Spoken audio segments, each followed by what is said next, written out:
Partant de ma gauche, Michel Piano. Michel Piano, qui est le directeur général du CFPB. À ses côtés, Frédéric Détailleur, qui représente les caisses d'épargne de Bretagne, Pays de Loire, et qui est membre du directoire et responsable du pôle ressources et services bancaires. À ses côtés, Jean-Luc Prévost, vice-doyen de l'Université de Lorraine et directeur de l'IUP Finance. Alors c'est Finance, Assurance, Finance tout court. Finance tout court. C'est Nancy. Nancy, voilà. Et puis Marie-Béatrice Vernière, qui est la directrice des formations et études de ressources humaines des banques populaires Rives de Paris. Alors c'est très compliqué, les banques populaires Rives de Paris. Il y a plusieurs rives, apparemment. Il y a une rive droite, une rive gauche. Et il y a même une rive droite qui est sur les deux rives, c'est normal. Voilà.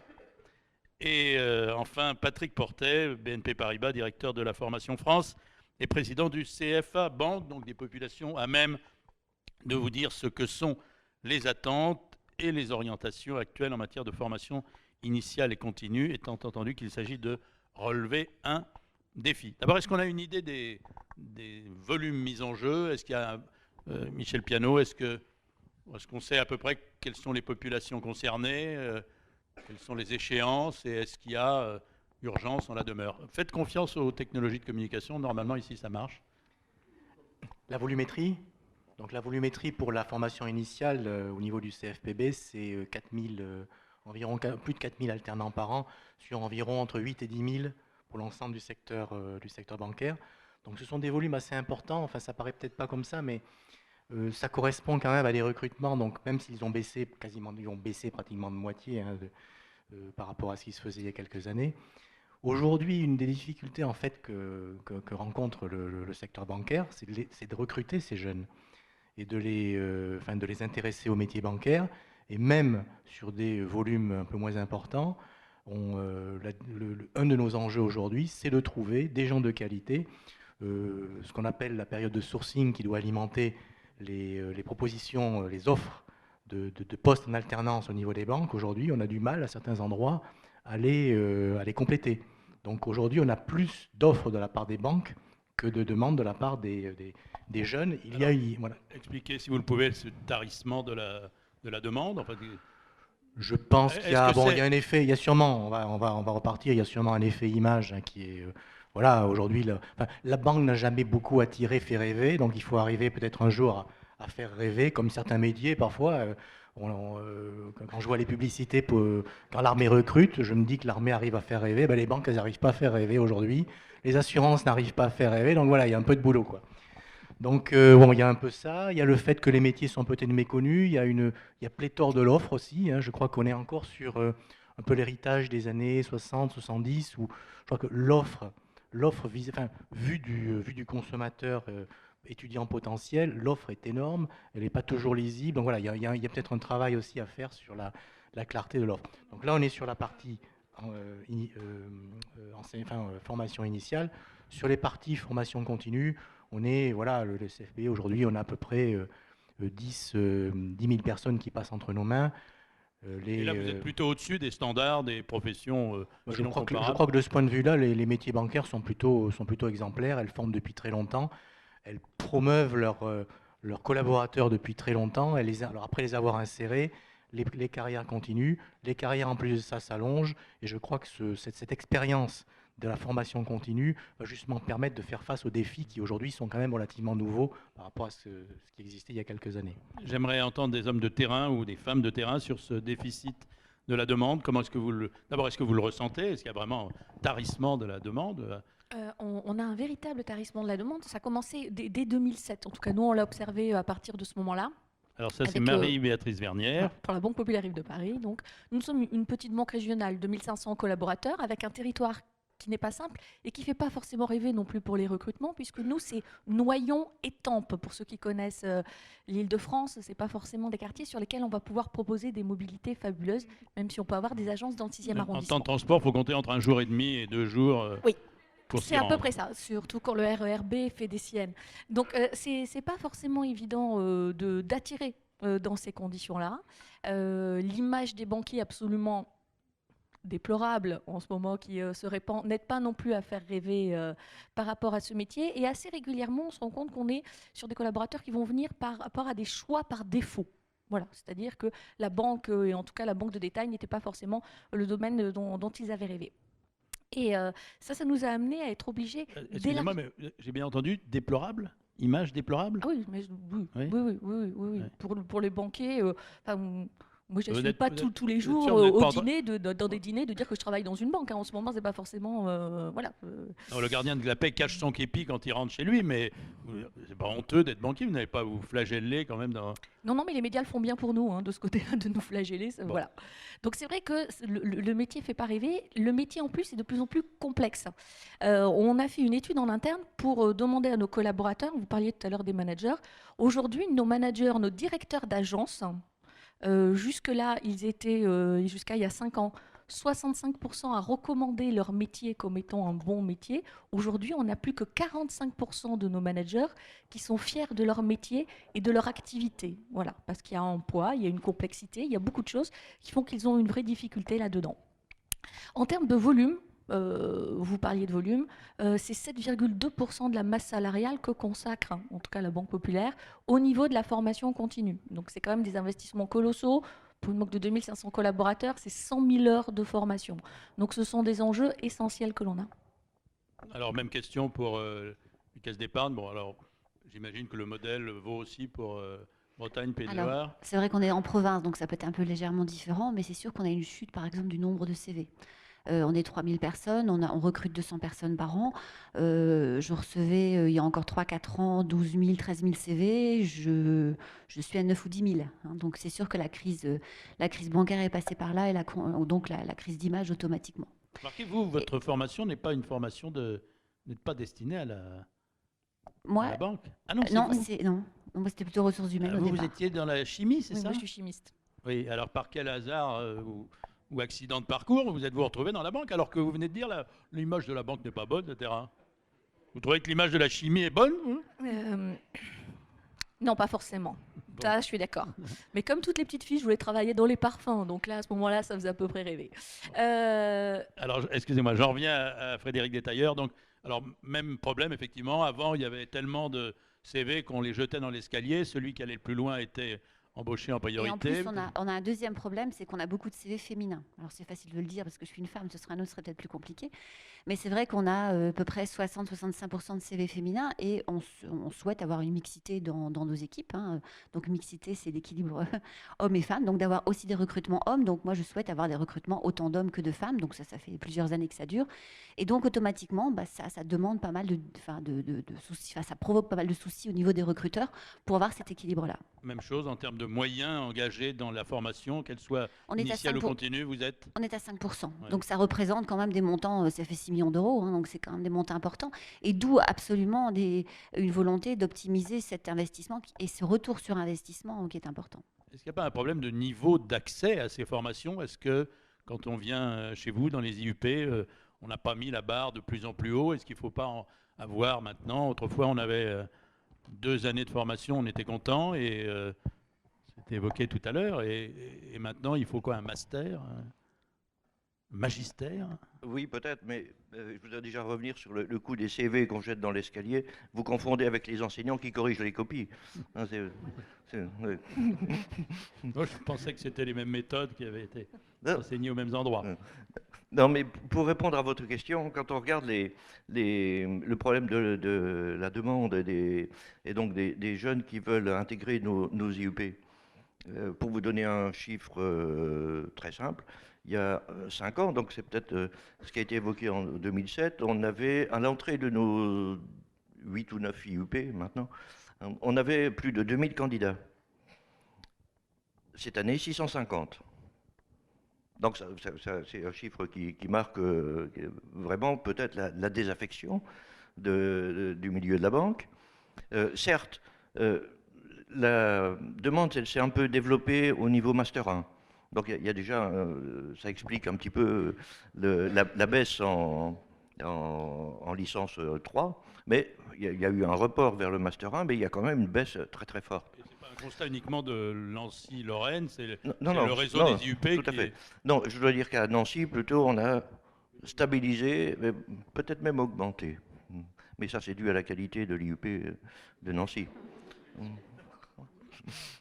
Non, il y a l'image de la banque qui est effectivement déplorable, parce qu'il y a aussi la méconnaissance des activités de la banque de détail et de la banque d'investissement. Le public ne connaît pas bien. Il entend systématiquement dire que la banque débauche, etc., licencie, etc. Et il y a aussi un autre phénomène, c'est la méconnaissance du fait que la banque de détail recrute encore. Elle recrute massivement, elle va encore recruter pendant pas mal d'années. On n'a pas d'horizon, effectivement, à long terme, mais on a un horizon sur 7-8 ans, pour plusieurs raisons. Hein. Là, effectivement, la pyramide des âges qui est complètement déséquilibrée, qu'il faut rééquilibrer peut-être en remplaçant les seniors par des jeunes. Ça a été évoqué tout à l'heure, l'intensification de la concurrence qui fait que les métiers changent et donc les évolutions dans les recrutements doivent se faire aussi, la qualité des recrutements. Et pour répondre à votre question tout à l'heure, est-ce qu'on recrute suffisamment à Bac plus 3 ou Bac plus 5 Nous, ce qu'on observe, c'est un déplacement peut-être du niveau Bac plus 2 de plus en plus vers du niveau Bac plus 3 et donc du Bac plus 5. Alors ça, on l'observe aussi, et les partenaires banquiers peuvent le confirmer.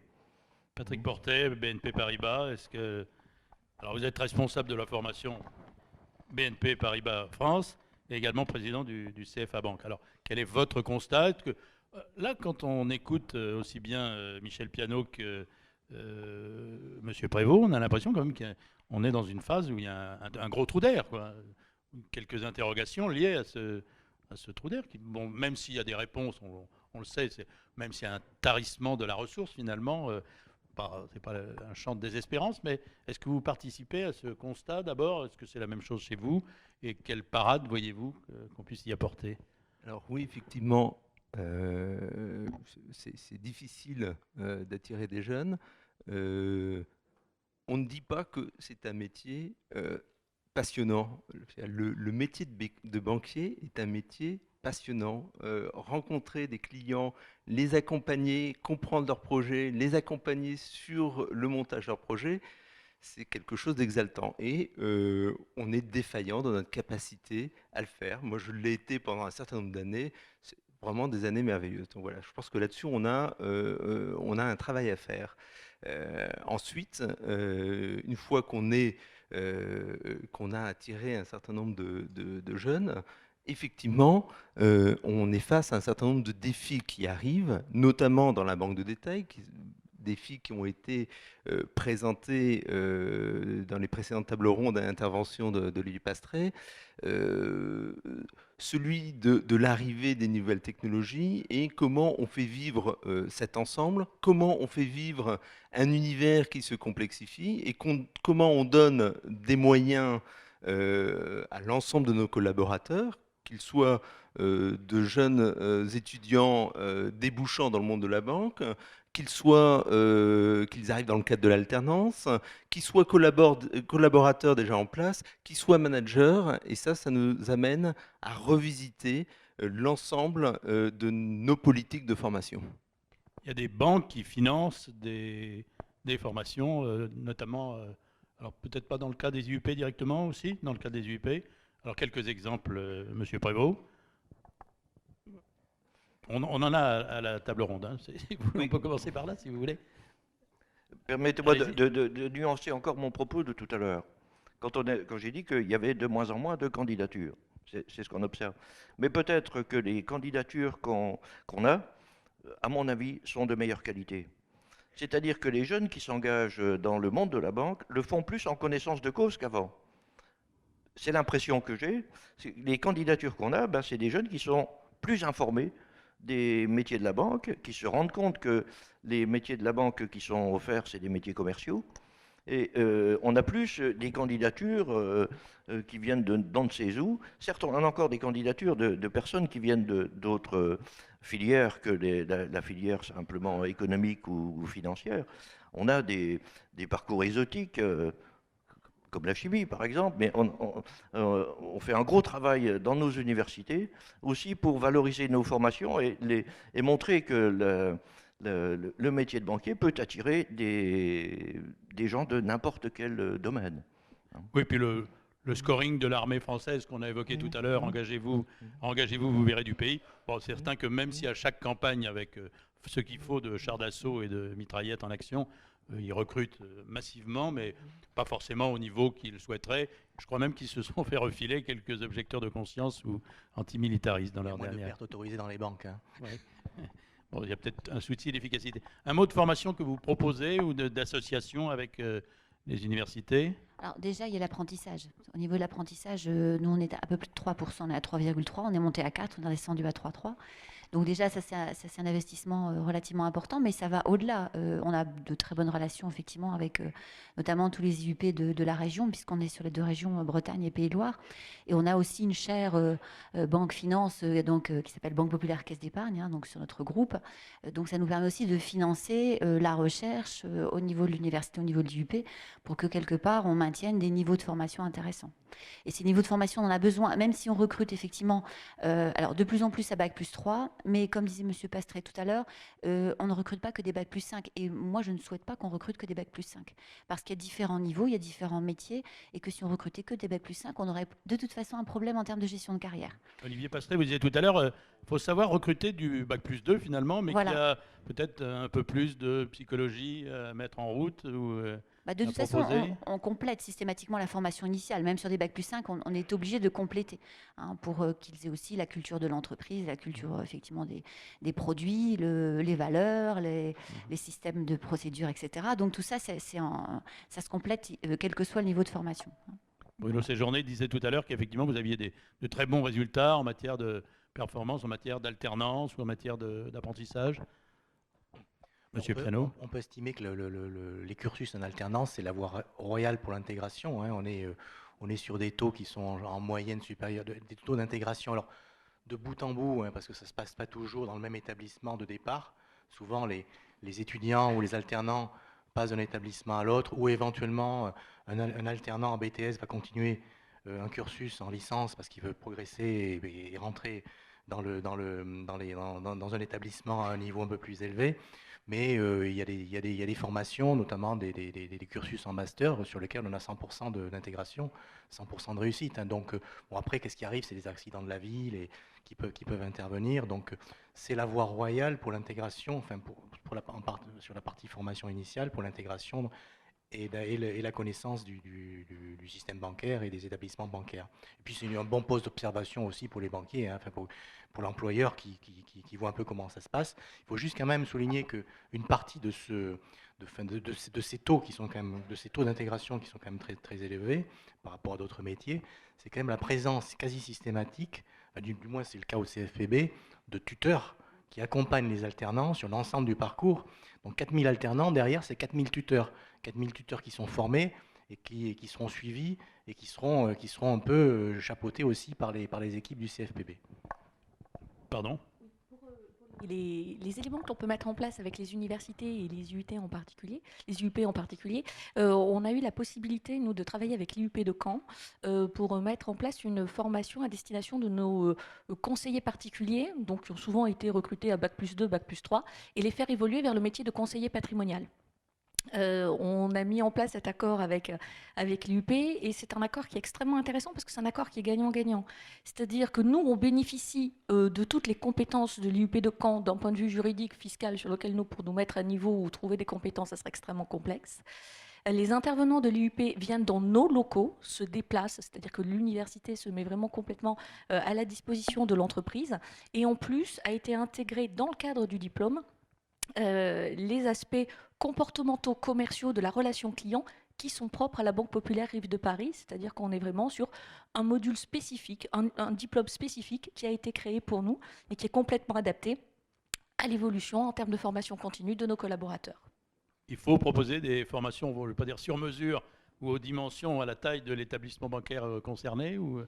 Aujourd'hui, il faut reconnaître que les IUP sont vraiment à notre écoute sur ce genre de choses, que ce soit effectivement sur la composition des formations, que ce soit sur le choix aussi, par exemple au niveau des alternants, donc des stagiaires. Là-dessus, il n'y a aucun souci, hein. Et les formations sont de bonne qualité. Moi, j'ai vraiment rien à dire, que ce soit sur les licences, sur les masters. Ce sont aujourd'hui des gens qui sont tout à fait adaptés aux attentes que l'on a, et c'est certainement grâce aux relations de proximité qu'on peut avoir avec eux.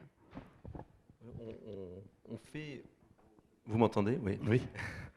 Je pense également que la profession bancaire, au travers de ce que propose le CFPB, apporte un relais pour des recrutements de niveau Bac+2 et ceux qui souhaitent aller plus loin, monter en compétences. Il me semble également que la profession bancaire, au travers de ces CFA, organise pour l'ensemble des banques des formations qui ont l'intérêt d'être connues par chacun, et donc la mobilité qu'on ne va pas aimer ensuite en tant que DRH quand on aura recruté quelqu'un, elle apporte quand même du brassage de compétences au niveau de la profession, et il me semble que c'est un gagnant-gagnant pour l'ensemble des banques.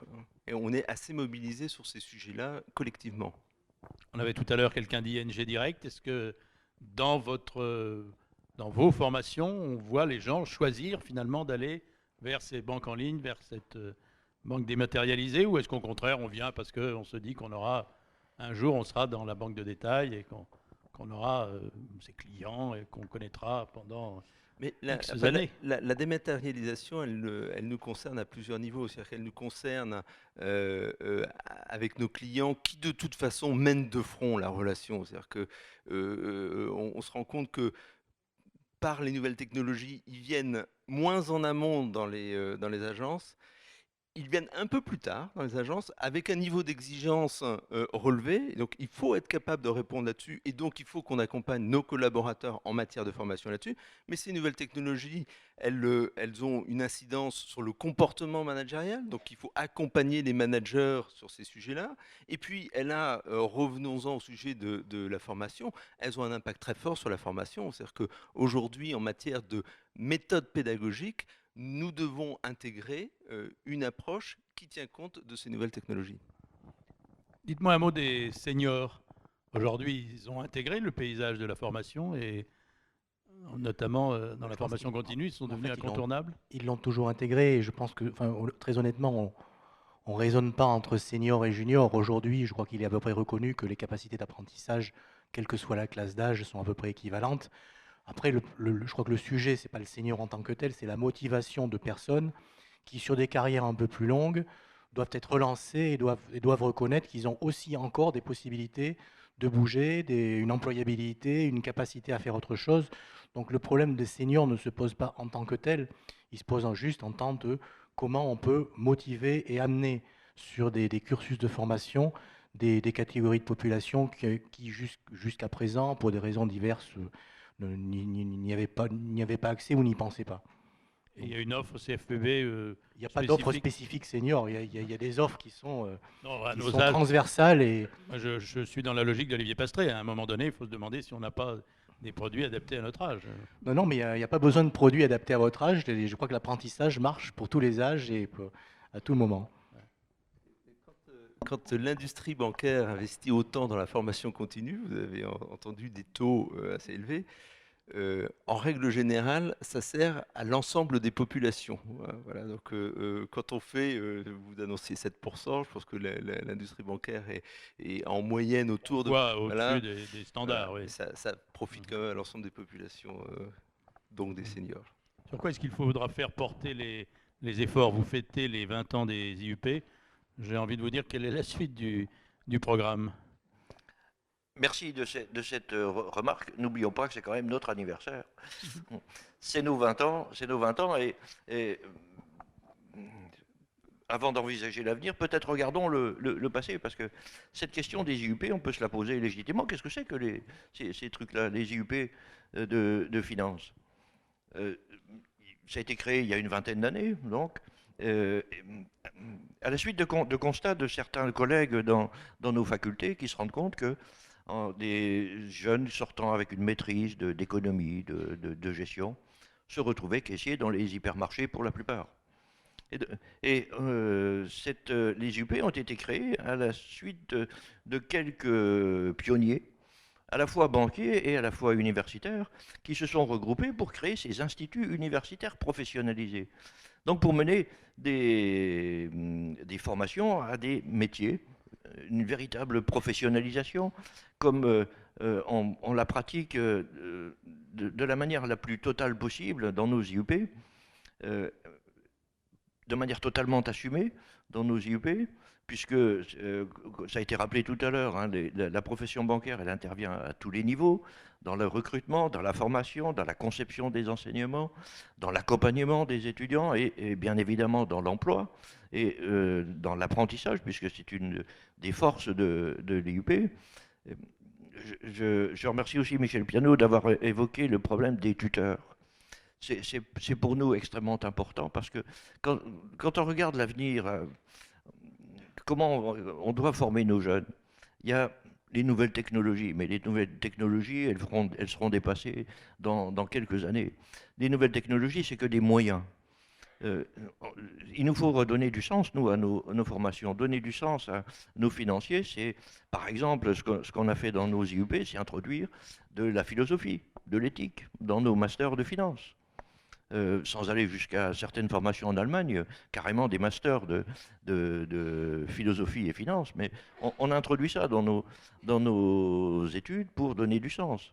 Et essayer d'aller encore plus loin avec la profession bancaire pour former les jeunes à la relation client. C'est quand même ça le plus important, d'où l'importance des tuteurs, qui sont, à notre sens, peut-être pas assez valorisés. C'est difficile de trouver des bons tuteurs, c'est difficile qu'ils consacrent du temps suffisamment aux jeunes, ça c'est pas facile pour eux. C'est souvent des bons chargés de clientèle professionnelle, c'est souvent des bons gestionnaires de patrimoine, c'est souvent des bons chargés d'affaires entreprises, et en quelque sorte, comme pour les punir, on leur colle des apprentis dont ils doivent s'occuper, et c'est pas facile pour eux, et souvent ils sont pas valorisés.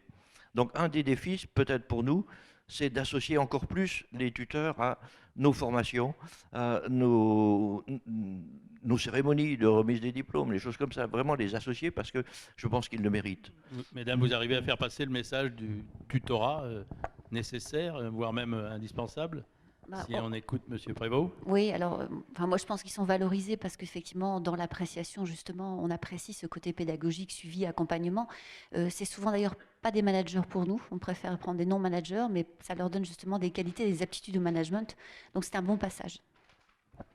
Et pour les banques? On a beaucoup de volontaires. Nous, c'est vraiment quelque chose qui nous étonne parce que chez nous, cette mission de tutorat est faite en plus du quotidien. Hein. Donc, ils n'ont pas une activité diminuée. Donc, c'est vraiment sur du temps personnel et sur du volontariat que c'est basé. On n'a aucune difficulté pour les appels à candidature.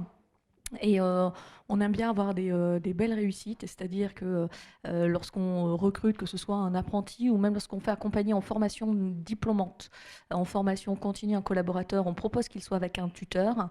Et quand on a des réussites au moment de la remise des diplômes, quand on voit nos jeunes alternants qui invitent leur tuteur à venir, on sait qu'il y a vraiment quelque chose qui s'est passé en termes de transmission.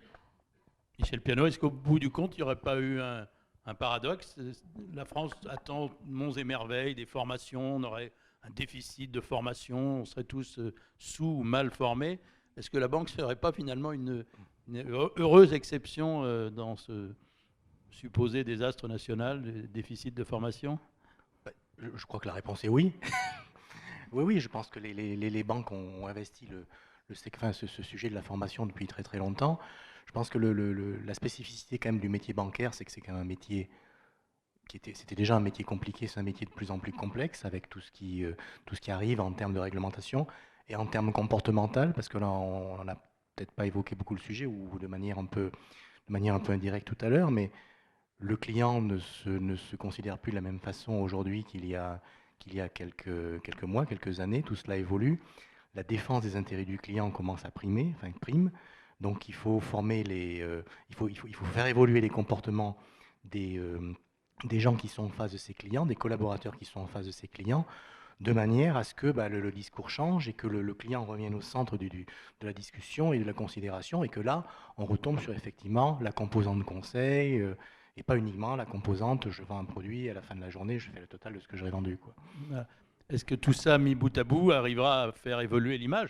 On est parti d'un constat qui était quand même un peu rude, c'était l'image n'est pas bonne, quoi, finalement. Oui, mais je pense qu'on a une responsabilité aussi en termes de communication. Alors on y travaille, hein. Moi je sais qu'on travaille beaucoup par exemple sur Facebook, on fait des job dating, on fait des choses comme ça, y compris à proximité, parce que contrairement à ce qu'on dit, les jeunes sont quand même assez locaux et ne veulent pas tant voyager que ça, hein. Donc peut-être parce que je suis dans une région où il y a pas mal d'identités, c'est possible, pas que des bonnets rouges, hein, mais il y a aussi de l'identité bretonne, indépendamment de ça, et c'est vrai que cette proximité donc est importante, et cette relation à la fois avec les écoles aussi qui sont implantées localement, c'est important, que ce soit les écoles, par exemple pour les BTS, pour les IUT, pour les universités, ça c'est extrêmement important. Et nous, on doit mieux communiquer à la fois sur des canaux qui leur correspondent davantage, donc je pense à Facebook parce qu'on a fait et du job dating local, donc ça c'est important, et communiquer aussi sur nos métiers, parce qu'en fait on s'est rendu compte que s'ils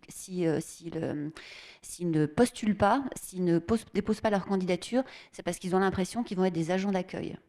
Et quand on explique notamment sur Facebook quels sont les métiers, quand on fait des témoignages sur Facebook en disant voilà ce que c'est qu'un chargé d'affaires professionnel, voilà ce que c'est que de gérer un portefeuille, et de ce fait, on a beaucoup plus de candidats qui disent c'est ça le métier bancaire. Donc je pense qu'il y a aussi notre responsabilité en termes de communication. Vous dites ça alors que vous, au début, vous aviez une mauvaise image de la banque. Vous êtes rentré dans la banque un peu par hasard et il y a quelques années quand même, en traînant les sabots. Oui. Mais aujourd'hui, d'abord, vous feriez peut-être pas les mêmes choix.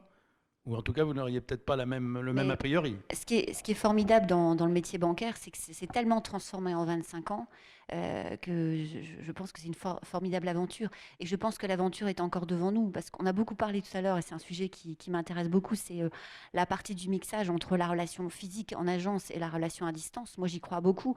Et je pense qu'effectivement, dans les 10 ans qui viennent, les banques, alors physiques, ING probablement aussi, hein, mais les banques qui sont aujourd'hui, qui ont une proximité physique, vont mixer absolument cette relation à distance avec leur clientèle, et ça c'est un vrai plus pour demain. Bonsoir, Patricia Lenôtre, Université Paris 13, et je représente la formation continue universitaire. Moi, je voudrais revenir sur l'aspect formation continue. Vous avez évoqué le partenariat entre le CFPB, les universités, les différents montages de diplômes nationaux, licences professionnelles, masters que les universités sont en capacité de mettre en place pour répondre à vos demandes.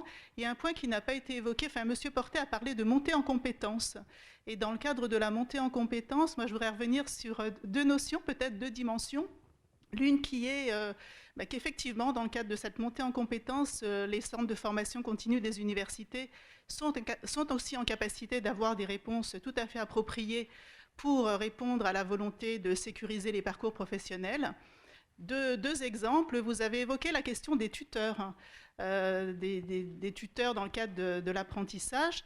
Eh bien, dans les universités, on a remarqué que justement les tuteurs, ça leur donnait une appétence particulière pour la formation, et que très souvent on retrouve des collaborateurs qui ont été tuteurs de jeunes étudiants en licence ou en master, et qu'on revoit venir dans le cadre de ces formations. Et il y a un dispositif qui est tout à fait adapté à ça, qui s'appelle la validation des acquis, que ce soit la validation des acquis professionnels ou la validation des acquis de l'entreprise. Et on a énormément de candidats qui reviennent, notamment sur le master. Moi, je représente l'Université Paris 13, et sur le master Banque Finance, il y a énormément de candidats qui viennent se positionner sur ce master dans le cadre de la validation des acquis. C'est un point qui n'avait pas été évoqué. Merci. Je trouve que votre intervention fait parfaitement le pont avec ce qui vient d'être dit précédemment, parce que je crois qu'effectivement, dans les défis auxquels nous sommes confrontés sur le plan de la formation, c'est bien la montée en compétences sur des sujets de financement de projet, de gestion de l'épargne d'autre part, et que si on ne sait pas avancer là-dessus, nos clients qui ne viennent plus dans les agences, mais qui reviennent plus tard avec un niveau de compétence, et de connaissances acquis par les réseaux sociaux, ne resteront pas dans la banque qui ne rend pas. Donc on a effectivement un sujet sur lequel on doit travailler. je pense qu'on le fait de plus en plus avec vous. Enfin, le rapprochement, on n'a pas parlé, mais le rapprochement de la banque et de l'université au travers de conventions qui ont été signées, c'est sans précédent dans d'autres secteurs d'activité. Donc oui, il faut qu'on avance là-dessus. Après, le sujet de la VAE est un élément sur lequel on se penche, on essaie d'avancer. On a des réponses en formation continue diplômantes qui font que ça fait un peu concurrence à la VAE en réalité. Mais un peu, si, dans les, si vous voulez, dans les comportements, dans l'appréciation de nos collaborateurs, ils vont facilement repérer ce qu'ils peuvent faire en formation continue, et du coup, par rapport à la VAE, on a moins d'accompagnement. Et bon, c'est un autre sujet, on pourra y revenir si vous voulez. Je voudrais pas faire une conclusion pompeuse, je voudrais simplement faire une petite remarque parce que j'ai été frappé par ce qu'a dit Olivier Pastré, avec qui la plupart du temps je suis tout à fait d'accord, mais j'étais pas tout à fait d'accord sur un point. Il nous a dit les banquiers de demain ne sont pas forcément des gens qualifiés, on peut arriver avec un bac ou un bac plus 2. Ça, je n'y crois absolument pas. Je pense que nous avons atteint un point de non-retour aujourd'hui qui est lié à l'évolution des connaissances d'une grande partie de la clientèle et qui est liée à la nécessité d'aller vers la pédagogie, vers le conseil. Vous l'avez tous rappelé et c'était intéressant de ce point de vue-là, mais aussi dans la maîtrise des outils parce que le multicanal, ça ne s'improvise pas tout à fait. Donc on va avoir besoin, vous allez avoir besoin de recruter des collaborateurs formés. Alors sous la réserve bien sûr qu'il faut aussi que vous puissiez avoir un pyramidage et une progression à gérer dans les ressources humaines. Et c'est vrai que ça, c'était évidemment un élément qui fait que on ne peut pas recruter que des docteurs, mais aussi il faut des bacs plus 2 et des bacs plus 3. Mais je crois que là, il y a un point qui est absolument important, hein, c'est qu'on a de ce point de vue-là vraiment atteint un point de non-retour. On ne recrutera plus des bacheliers comme on l'a fait juste après la guerre.